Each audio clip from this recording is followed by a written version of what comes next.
Assalamu alaikum. Welcome to Psychic Learners Academy by Bia Baloch, and my name is Nooreen Fatima. So we are on lecture 13, that is the humanistic approach for the gender development. Humanistic approach आप जानते होंगे Roger की theory है. Okay तो उसमें main दो concept ज़्यादा important है, जो कि है ideal self and conditional positive record. Ideal self क्या होता है? आइडियल सेल्फ मतलब एक तरह से ये समझ लीजिए ये कि आपका खुद का आइडियलाइज्ड वर्जन, कि आपने क्या सीखा है सोसाइटी से, आप खुद अपनी ज़िंदगी में हैं क्या, और आपने सोसाइटी की डिमांड्स एक्सपेक्टेशन के अकॉर्डिंग क्या सीखा है, क्या आप हैं, और आप अपने रोल मॉडल्स में से क्या कौन सी चीज़ सीखे हैं, कौन सी चीज़ें एडमायर करते हैं. तो एक आइडियलाइज्ड वर्जन, कहते हैं ना कि ये एक आइडियल बंदा है, ये आइडियल बंदी है. तो उसमें वो सारी क्वालिटीज़ होते हैं, वो सारे बिहेवियर होते हैं जो कि एक इंसान को आइडियल बनाता है. Here ideal means perfect. Okay so अब समझ में आ गया होगा ideal self. Then conditional positives क्या रिगार्ड क्या होती है? Conditional positive regard means positive regard as in acceptance, warmth, love. ठीक है, किसी चीज़ को एक्सेप्ट करना, किसी को एक्सेप्ट करना, किसी को प्यार करना, किसी की केयर करना, किसी को मोहब्बत करना. ओके तो ये दो चीज़ें ही मेन कॉन्सेप्ट है ह्यूमनिस्टिक अप्रोच में. अब जेंडर डेवलपमेंट इस तरह इसमें कैसे होता है?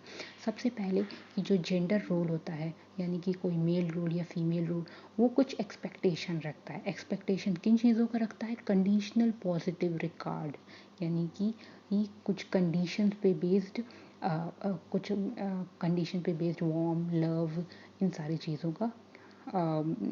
चीज़ों का एक्सपेक्टेशन रखता है, इन सारी चीज़ों को एक्सपेक्ट करता है.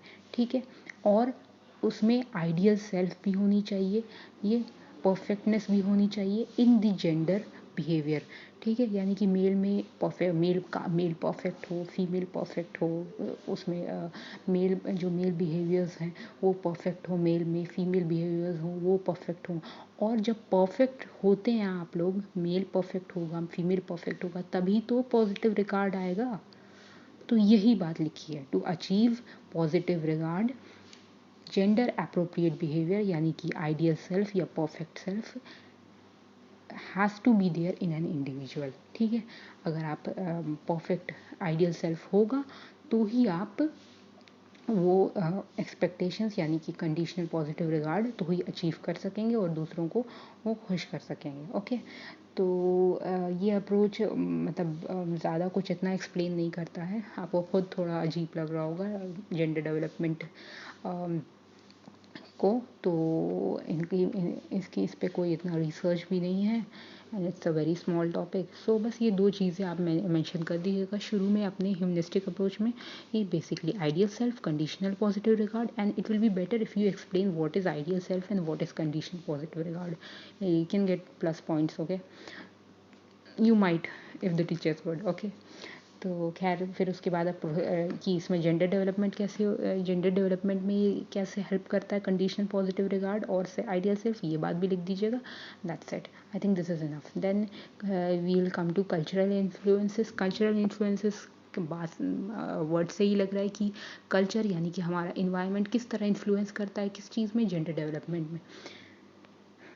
तो इसका एक जिस्ट ही बता देती हूँ कि अक्सर हर जो वेस्टर्न इसमें मोस्टली स्टीरियोटाइप्स आ जाता है, क्योंकि ये लोग ऐसा सोचते हैं. कल्चर, वो सोसाइटी ऐसी बन चुकी है, यह सोसाइटी की ऐसी सोच बन चुकी है कि वो इंसान नहीं समझते हैं, वो मेन और वुमेन समझते हैं. ओके तो वो मेन को वो इंडिपेंडेंट समझते हैं कि हाँ मैन आज़ाद है, वो कुछ भी कर सकता है. वहीं वुमेन को डिपेंडेंट समझते हैं कि हाँ औरतों को किसी न किसी की ज़रूरत पड़ जाती है.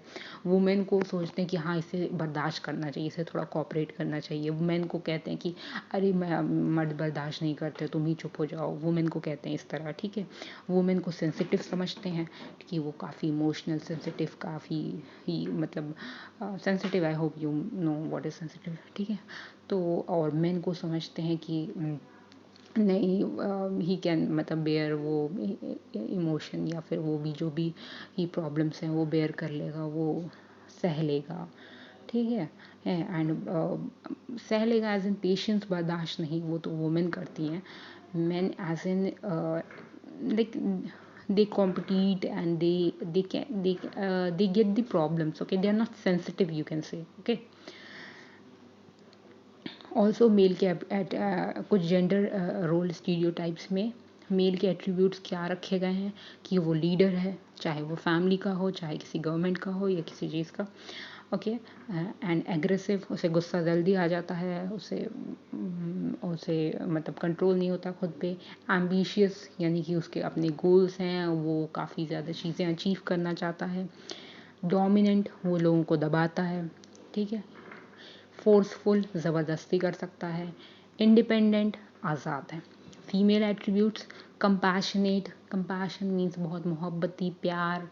जेंटल, बहुत आराम से, बहुत जेंटल, बहुत प्यार से, बहुत केयर। लव चिल्ड्रन, बच्चे प्यार करती है, okay. Sensitive to the need of others, sensitive to the need of others मतलब दूसरों की ज़रूरतों का ख्याल रखना। टेंडर, बहुत सॉफ्ट, जेंटल। अंडरस्टैंडिंग, काफ़ी अंडरस्टैंडिंग होती है, बातों को समझ जाती है, कोऑपरेट कर लेती है, बर्दाश्त कर लेती है, पेशेंस रख लेती है, ओके। तो कंक्लूजन यही आएगा आपका कि जेंडर रोल की डेवलपमेंट किस पे बेस्ड होती है। सोशलाइजेशन, हम किस तरह इंटरैक्ट करते हैं, लोग हमसे किस तरह इंटरैक्ट करते हैं, और हम क्या इंटरैक्शन देखते हैं अपनी फैमिली मेम्बर्स में, सोसाइटी में, उस पर भी बेस्ड होता है। और किस तरह आप एडजस्ट कर रहे हैं वो भी बहुत मायने रखता है in an individual to understand the gender role, ठीक है। तो ह्यूमनिस्टिक अप्रोच को इतना नहीं तवज्जो दी गई है for the gender development, but biological को बहुत दी गई है, सोशल को दी गई है, और कॉग्निटिव फैक्टर्स को दी गई है। तो इस बात का बहुत ज़्यादा ख्याल रखें एंड कंक्लूजन ज़रूर लिखें।